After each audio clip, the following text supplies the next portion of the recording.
everyone, welcome back to our channel How to Tutorials. If you want to share your thoughts about an app you have used, let me show you how to leave a review in Google Play Store in just a few taps. First, open the Google Play Store app on your Android device and make sure you are signed in with your Google account. Now tap the search bar at the top and here type the name of the app you want to review. Let me go with Yelp for now. Now select it from the results to open its store page.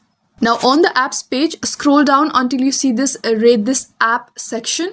Tap on the number of stars you want to give. 1 star for poor experience, 5 stars for excellence. And after selecting the stars like this, a text box will appear.